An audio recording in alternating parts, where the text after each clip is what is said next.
Richard Stolley, um dos criadores da revista People, definiu em 1974 quais eram seus critérios para compor uma capa de sucesso. Jovem é melhor que velho, bonito é melhor que feio, rico é melhor que pobre, televisão é melhor que música, música é melhor que cinema, cinema é melhor que esporte, qualquer coisa é melhor que política e nada é melhor que uma celebridade recentemente falecida. Essa história começa quando o jornalismo americano vira negócio, né? Com Hearst, com Pulitzer, porque tem um monte de trabalhador acumulado nas cidades e as tiragens dos jornais vão de 50 mil para 1 milhão, né?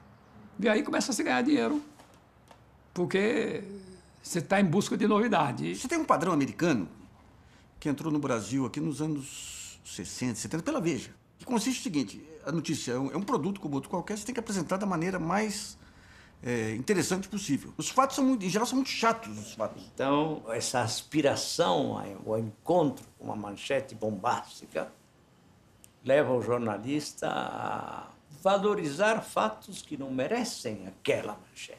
Aquele buraco que existe assim, entre a força da realidade e a realidade transcrita depois nos jornais ou na TV. Frequentemente existe um abismo entre essas duas coisas. E isso aí depõe contra o jornalismo e eu diria até que é um risco à sobrevivência do jornalismo. Você tem a obrigação de procurar fazer uma manchete, um título que atrai a leitura, no limite em que não provocar esse efeito que é, olha, o título me vendeu uma coisa que o texto não me entregou. Não tem nada que supere em algo interessante, espetacular e tudo, do que você imaginar a matéria. Então você tinha as reuniões lá que você pensava a matéria dentro daquele enfoque espetacular.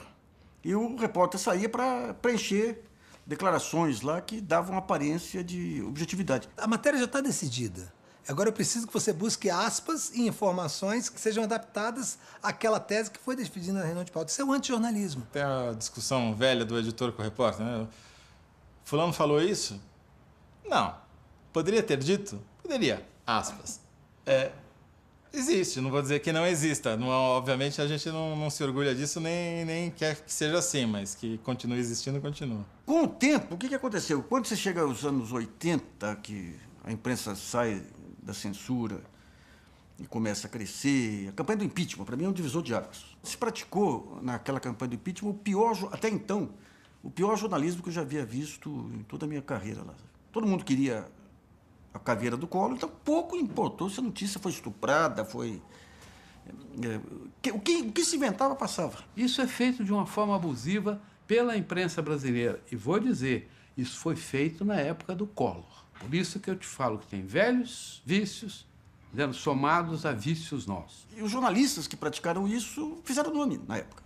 Então serviram de parâmetro aí, de modelo para uma geração que veio, que eu achei que seria a pior geração jornalística, e até ver a geração pós-mensalão, que é campeã também, né? Isso não é jornalismo.